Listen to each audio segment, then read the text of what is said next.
얘기하면 그 현생에 치여가지고 제가 영어 공부를 꽉 잡고 빡세게 하는 그런 거를 좀 못했었는데, 그나마 영어라는 걸 진득하게 할 수 있는 게 매회차 그 탭스 시험을 응시했을 때, 이때가 거의 전부라고 봤어야 했음에도 불구하고 조금씩 성적이 오르는 추세를 보이더니 목표 점수에 도달하게 되었습니다. 그래서 정말 깜짝 놀라고 기뻤던 것 같아요. 솔직히 이게 되네 이런 생각도 좀 했고요. 그리고 제가 강의 초반에 이게 맞나? 이런 방식이 맞나? 하고 헤맸던 만큼 그렇게 헤맸었는데 이렇게 좋은 결과를 보게 되니까 그 효율적이고 체계적이라는 컨설팁스의 그 캐치프레이즈가 괜히 있는 건 아니구나 하고 다시 한번 실감을 했던 것 같습니다. 안녕하세요. 저는 이번에 컨설팁스 장학생으로 선발된 안영민이라고 합니다. 저는 오쿄라는 대학원에서 탭스 영어 성적을 필요로 해서 탭스 공부를 시작하게 되었고요. 제가 처음에 탭스를 공부할 때는 중고등학교 때 다녔던 영어 학원에서 기본적으로 이제 수능 대비, 내신 대비를 해줬었고요. 그거 외에도 토익이나 탭스 같은 영어 공부를 병행하던 영어 학원이었어가지고 이제 그걸 했던 걸 토대로 탭스 공부를 하기 시작했습니다. 주로 모르는 개념을 다시 정리하고 문제풀이를 하면서 채점을 한 다음에 틀린 문제는 왜 틀렸는지, 맞은 문제는 내가 그 풀이를 올바르게 했는지 확인해가면서 문제를 풀고, 또 이제 시간이 지나서 맞았던 문제든 틀린 문제든 한번 다시 풀어보고 또 같은 실수를 하는지 아니면 이번에도 맞았던 걸 잘못 생각을 해서 틀렸는지 이렇게 확인을 해가면서 문제풀이를 하고 학습을 했었습니다. 원래 제가 영어 기본 베이스가 아예 없는 건 아니었는데요. 그래도 가급적이면 빠르고 효율적으로 탭스 성적을 마련하고 싶었습니다. 하지만 이제 독학을 하다 보니까 아무래도 모르는 개념이 있는데 이게 명확하게 이해가 되지 않거나 아니면 왜 틀렸는지 이해가 되지 않거나 아니면 맞추긴 맞췄는데 정확히 이게 왜 정답인지 명확하게 설명할 수 없거나 이런 순간들이 계속 찾아오더라고요. 그래가지고 이럴 때 이걸 왜 그런지, 왜 맞고 왜 틀린지, 아니면은 이런 개념이 왜 이런 개념인지에 대해서 설명을 받을 수 있는 강의나 선생님 정도는 필요하겠다라고 생각을 해서 어떻게 영어 수업을 들을지, 어떤 식으로 영어를 학습할지 좀 더 고민을 하던 와중에 컨설팁스를 통해서 성적을 달성하신 지인께서 컨설팁스 괜찮으니까 한번 들어봐라 라고 추천을 해주셔서 컨설팁스를 알게 되었고, 커리큘럼을 보고 되게 효율적인 걸 중시를 하고 빠른 시간 내에 효율적으로 성적을 달성시켜준다는 목표를 가지고 있어가지고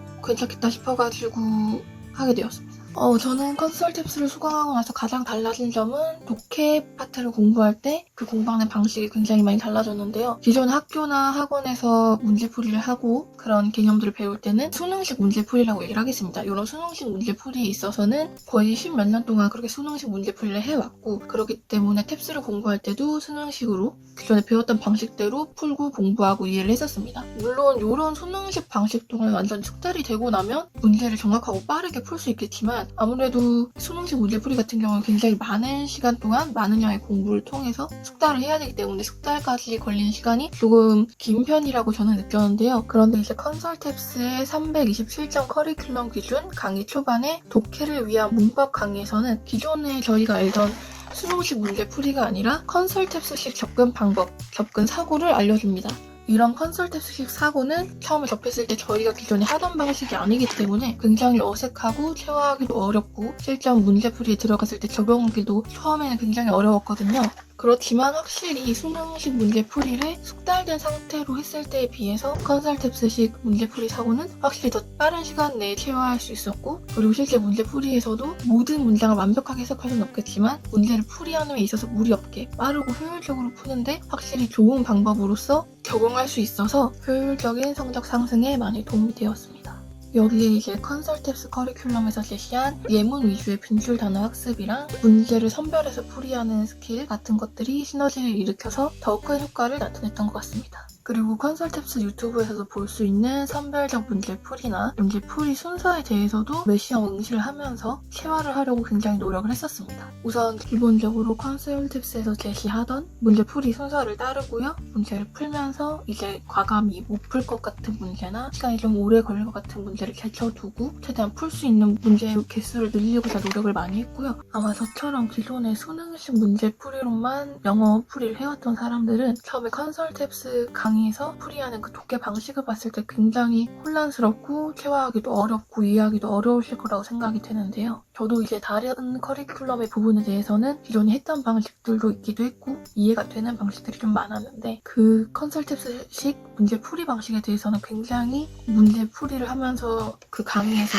이 방식으로 해석을 해보고 접목을 해봐라 라고 해도 굉장히 적용하기가 어려웠었거든요. 영어에서 뉘앙스가 갖는 중요성에 대해서는 알고 있었지만 그 방식대로 풀던 게 아니다 보니까 아무래도 문제를 풀면서 굉장히 그 부분에서 학습하는데도 힘들었고 익숙해지는데도 많은 시간이 걸렸던 것 같습니다. 그리고 애초에 제가 문제를 풀 때도 이런 뉘앙스나 이런 흐름을 따라가는 것보다는 애초에 이게 명확하게 흔히 배웠던 문법적인 설명을 하고 문법적인 독해를 하고 그래서 왜 이런 내용이 왜 이렇게 되는지 이런 식으로 풀이를 하는 거를 더 선호하기도 했고요. 그러다 보니까 처음에는 이제 독해를 위한 문법 강의를 들으면서 아무래도 그것도 맨 처음에 있기도 하고 하다 보니까 이렇게 해도 되는지 이렇게 하는 게 맞는지 이런 식으로 독해를 하면 물론 독해는 되겠지만 과연 성적 향상에 직접적으로 영향을 줄 수 있는 내용인지가 조금 많이 의문스러웠거든요. 그래서 이제 다른 부분에 대해서는 컨설탭스를 통해 수업을 듣고 도움을 받더라도 이 독해나 문법적인 해석 같은 경우에는 기존에 하던 방식대로 가는 게 옳나? 라는 생각도 많이 했습니다.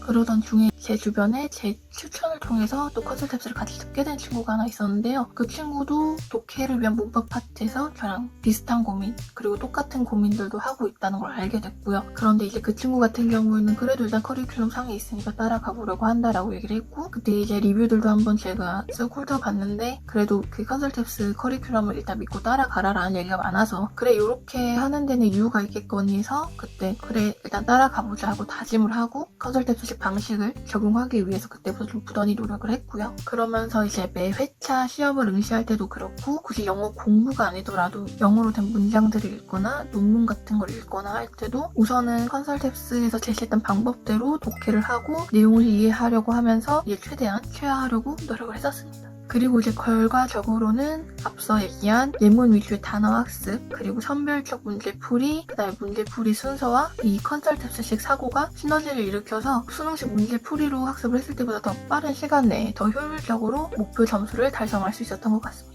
실제로 매 회차마다 독해 문제를 푸는 속도에 조금씩 속도가 붙는 것을 느꼈고요. 그리고 실제로도 찍는 문제보다는 직접 제가 풀어서 해결한 문제 수도 점점 늘어났음을 제가 직접 체감을 했습니다. 그래서 흔히 얘기하는 그 현생에 치여가지고 제가 영어 공부를 꽉 잡고 빡세게 하는 그런 거를 좀 못했었는데 그나마 영어라는 걸 진득하게 할 수 있는 게 매 회차 탭스 시험을 응시했을 때 이때가 거의 전부라고 봤어야 했음에도 불구하고 조금씩 성적이 오르는 추세를 보이더니 목표 점수에 도달하게 되었습니다.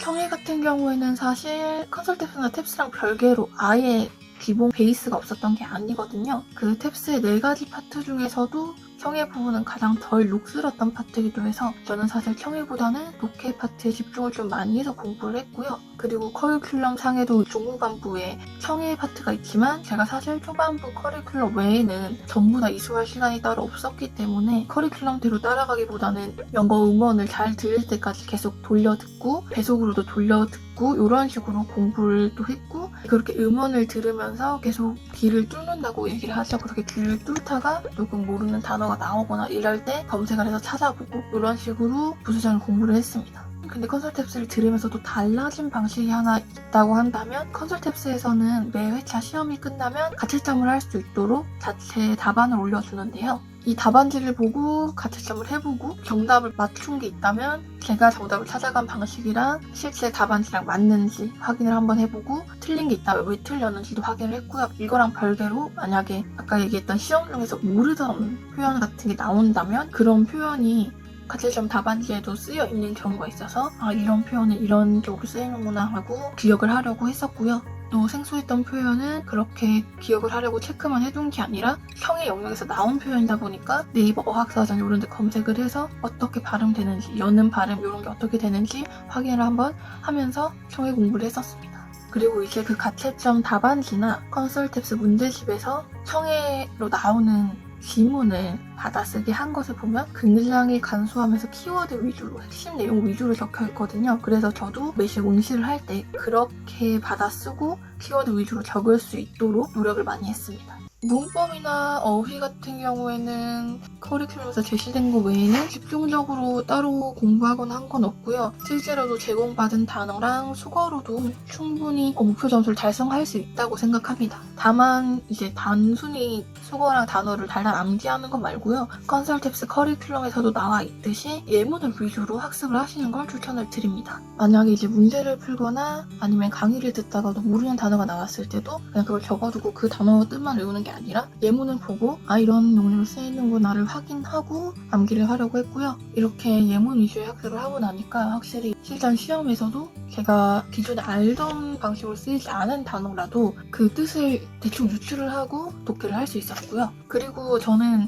타이트하게 자리에 앉아서 2-3시간씩이라도 바짝 공부를 할 수 있는 상황이 아니었기 때문에 단어 어플을 이용해서 이제 틈틈이 음원을 듣는다거나 무슨 뜻인지 확인을 한다거나 이런 식으로 자투리 시간을 좀 활용해서 공부를 했던 것 같습니다. 저만의 팁이나 공부법을 조금 설명을 드릴까 하는데 웬만하면 매 회차 시험을 꼭 응시하라고 얘기를 좀 드리고 싶어요. 매 회차 시험에 응시하면서 실전 문제나 실전 감각 이런 거를 좀 익히셨으면 좋겠고요. 그런 이제 컨설팁스식 공부법이나 문제풀이법을 이제 실전에 실제로 응용을 하는 데 있어서 체화하는 가장 빠른 방법이라고 생각을 합니다. 또 처음에는 실전에 적용을 하려고 하면 굉장히 쉽지 않고 좀 힘들고 시간 분배도 잘 안 되고 이렇거든요. 그래도 여기 한번 익숙해지기 시작하면 굉장히 빠르게 익숙해진다는 느낌을 받았습니다. 그리고 또 매 회차마다 시험의 난이도도 조금씩 다르고요. 그 지문 같은 게 자연과학 분야라든지 공학 분야라든지 정치 사회 분야라든지 이런 식으로 분야도 조금 달라져서 나오기 때문에 꼭 매 시험 응시를 하셔서 적응을 하시고 또 풀이법을 적용하시는 걸 계속 체화하시는 걸 좀 추천을 드릴게요. 이걸 저만의 팁이라고 해야 되는지는 모르겠는데요. 단어 암기 어플들을 살펴보다 보면 단어의 여러 가지 뜻, 용례, 예문 이런 거를 다 한 단어 밑에 적어놓고 그거를 TTS로 읽어주는 앱들이 좀 있어요. 이건 이런 앱들을 홍보하는 건 아니고 제가 아까 단어 문법 공부할 때도 얘기 드렸듯이 저는 진득하게 앉아서 공부할 시간이 따로 없었기 때문에 이런 걸 통해서 틈틈이 이 음원을 듣고 확인하고 하면서 단어를 조금 학습을 하고 예문도 학습을 하고 이런 식으로 최대한 틈틈이 남는 시간을 조금 활용하려고 했었고요. 이런 방법들 같은 경우에는 저처럼 앉아서 공부하거나 뭐 하루에 1-2시간 이상씩 시간 투자를 하실 상황이 안 되는 분들이 활용하시면 좋을 것 같습니다.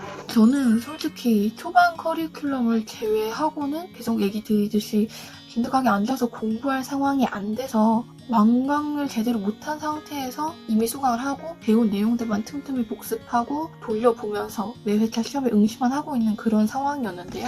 그래서 저는 제 그런 상황들이 해결이 된 다음에 커리큘럼을 완강하기 전까지는 목표 점수의 달성을 못할 거라고 생각을 하고 그냥 이제 그런 컨설팅스의 방식에 익숙해지는 것, 문제 풀이를 할 때 순서를 정해두고 버릴 문제는 버리고 이런 식으로 하는 거에 익숙해지는 거에만 의의를 두고 있었던 상황이었거든요. 그러던 중에 315회차에서 시험을 치고 나서 이번에는 컨설팅스에서 제시했던 그런 문제풀이 접근법이나 문제풀이 순서 아니면 이제 버릴 걸 버리는 거 이런 게 조금 거의 숙달이 된 것 같아서 다행이다 이런 정도만 됐어도 굉장히 의미가 있다라고 만족을 하고 있었는데 시험 결과가 나와보니까 333점으로 목표 점수를 달성을 했더라고요. 그래서 정말 깜짝 놀라고 기뻤던 것 같아요. 솔직히 이게 되네 이런 생각도 좀 했고요. 그리고 제가 강의 초반에 이게 맞나? 이런 방식이 맞나? 하고 헤맸던 만큼 그렇게 헤맸었는데 이렇게 좋은 결과를 보게 되니까 그 효율적이고 체계적이라는 컨설팅스의 그 캐치프레이즈가 괜히 있는 건 아니구나 하고 다시 한번 실감을 했던 것 같습니다.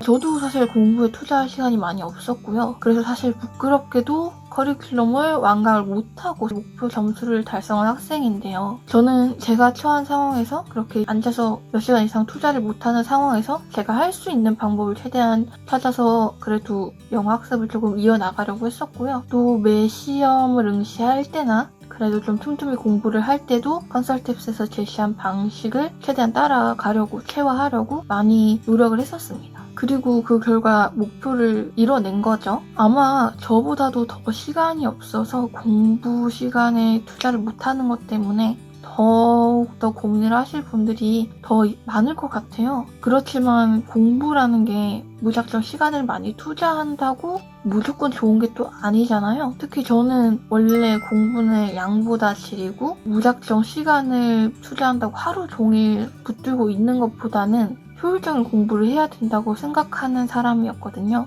그래서 단 5분, 10분만이라도 집중해서 효율적인 공부를 하는 게 그냥 무작정 시간을 때려 붓고 학습하는 것보다는 훨씬 낫다고 생각을 해요. 그리고 컨설탭스에서도 무작정 문제풀이하고 무작정 부딪히고 무작정 시간 들이붓고 이런 방식이 아니라 효율적이고 체계적인 학습을 제시하고 있거든요. 그게 컨설탭스에서 자랑스럽게 내세우는 방식이기도 하고요. 그래서 그 결과 저도 진득하게 시간 투자는 못했지만 목표 점수를 달성할 수 있었다고 생각을 합니다. 여러분들도 내가 이렇게 시간이 부족한데 내가 이렇게 현생에 치여 사느라 공부를 못하고 있는데 이래서 내가 목표 점수를 달성할 수 있을까 하고 좀 고민이 되신다면, 그리고 걱정이 좀 많이 되신다면 너무 겁내시기보다는 일단 시작을 하고 그 상황에서 꾸준히 할 수 있는 걸 틈틈이 효율적으로 하셨으면 좋겠습니다. 그렇게 하시다 보면 뭐 하루에 7시간 이상 앉아서 빡 집중해가지고 공부하시는 분들에 비해서는 조금 더 시간이 당연히 걸리겠지만 결국에는 원하시는 점수를 받아가실 수 있을 거라고 생각합니다. 모두 힘내십시오.